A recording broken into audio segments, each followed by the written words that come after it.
ನಮಸ್ಕಾರ.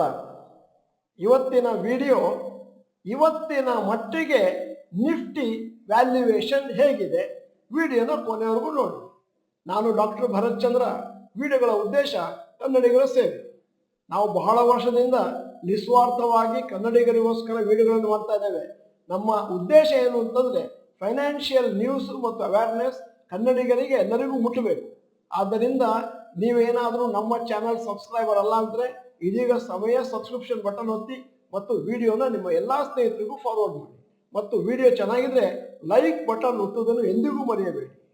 ನಿಫ್ಟಿಯ ಬಗೆಗೆ ಹೇಳುವುದಾದರೆ ನಿಫ್ಟಿ ಅಪ್ರಿಸಿಯೇಷನ್ ಆಗಿದೆ 13% in the last 6 months since the beginning of April 2023.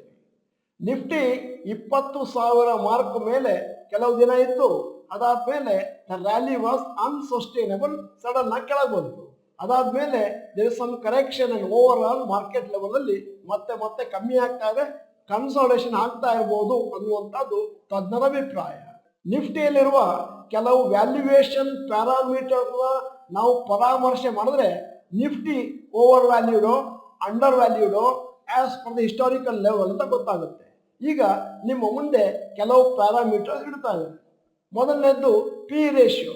ಸದ್ಯಕ್ಕೆ ನಿಫ್ಟಿ 50 ಇಂಡೆಕ್ಸ್ ಪಿ ರೇಷಿಯೋ 22.2 ಇದೆ. 20 ವರ್ಷದ ಆವ್ರೇಜ್ ತಗೊಂಡ್ರೆ ನಿಫ್ಟಿ ಪಿ ರೇಷಿಯೋ 21.55. ಹೆಚ್ಚಿನ ಸಮಯ ನಿಫ್ಟಿಯನ್ನು ನೋಡಿದ್ರೆ ಕಳೆದ 20 ವರ್ಷದಲ್ಲಿ ನಿಫ್ಟಿ ಟ್ರೇಡ್ ಆಗ್ತಾ ಇದ್ದಿದ್ದು ಒಂದು ಪಿ ರೇಷಿಯೋ 20 to 25. ಆದ್ದರಿಂದ ನಿಫ್ಟಿಯ ಪಿ ರೇಷಿಯೋ ಪ್ಯಾರಾಮೀಟರ್ ತಗೊಂಡ್ರೆ ನಿಫ್ಟಿ ಲಾಂಗ್ ಟರ್ಮ್ ಆವರೇಜ್ಗೆ ಕ್ಲೋಸ್ ಆಗಿದೆ, ಅದರಿಂದಾಗಿ ಸರಿಯಾಗಿದೆ ಅಂತಲೇ ಹೇಳ್ಬೋದು. ಈಗ ಎರಡನೇದ್ದು market cap to GDP ratio. ಇದನ್ನು ನಾವು ವಾರನ್ ಬಫೆಟ್ ಇಂಡಿಕೇಟರ್ ಅಂತ ಕರೀತೇವೆ. ಇದನ್ನ ಕ್ಯಾಲ್ಕುಲೇಷನ್ ಮಾಡೋದು ಹೇಗೆ ಅಂತಂದ್ರೆ total market cap of listed stocks by the GDP of the country.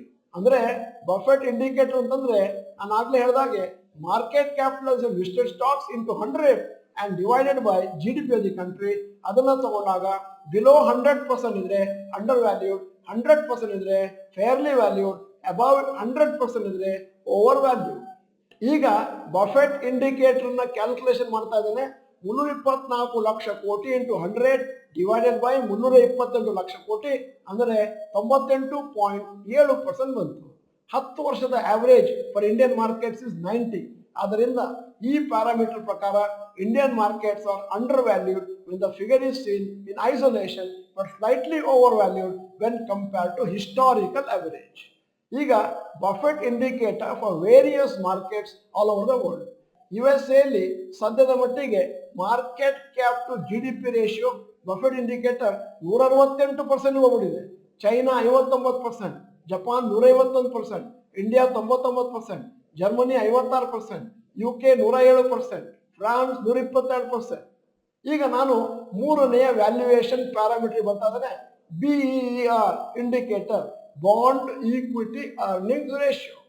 BER indicator is the ratio used to evaluate the relationship between bond yields and earning yield from stock market. ಇದರಿಂದ ನಮಗೊಂದು idea ಸಿಗುತ್ತೆ. Investors government bond ಹಾಕ್ಬೋದು, ಇಲ್ಲ ಷೇರು ಮಾರುಕಟ್ಟೆಲ್ಲಿ ಹಾಕ್ಬೋದು. Government bonds ಅಲ್ಲಿ safe return ಸಿಗುತ್ತೆ ಮತ್ತು returns ಮೇಲೆ ಕೆಳಗೆ ಫ್ಲಕ್ಚುಯೇಷನ್ ಆಗೋದಿಲ್ಲ ಸ್ಟಾಕ್ ಮಾರ್ಕೆಟ್ಗೆ ಕಂಪೇರ್ ಮಾಡಿದ್ರೆ. ಸದ್ಯದ ಮಟ್ಟಿಗೆ yield from government 10-year bond is 7.22%. ಅದರಿಂದ ಬಾಂಡ್ yield 7.22% ಅಂತ ನಮಗೀಗ ತಿಳಿದು ಬಂದಿದೆ. ಈಗ equity earnings yield is the inverse of P ratio. P ratio is equal to price of a stock divided by index and earning per share. Equity earnings yield ಅಂತಂದ್ರೆ earnings per share into 100 price of a stock / index.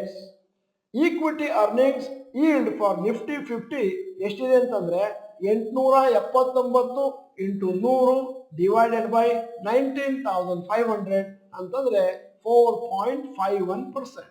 ಆದ್ದರಿಂದ beer ರೇಷಿಯೋನ calculation ಮಾಡಬೇಕಾದ್ರೆ 7.22 divided by 4.51 is equal to 1.6. ಈಗ ಬಿಯರ್ ರೇಷ್ನ valuation ಮತ್ತು influence ಹೇಗೆ?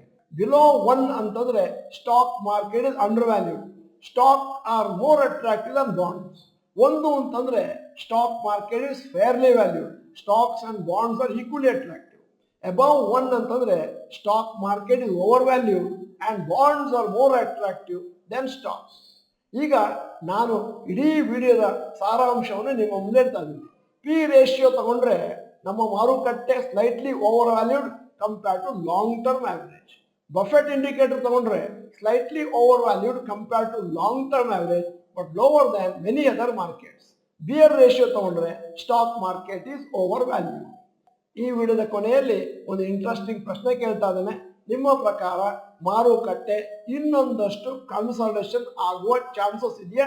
ಯಾಕಂದ್ರೆ upcoming state and general elections ಈಗೇನು ಮುಂದಿನ ದಿನಗಳಲ್ಲಿ ಬರ್ಲಿಕ್ಕಿದೆ.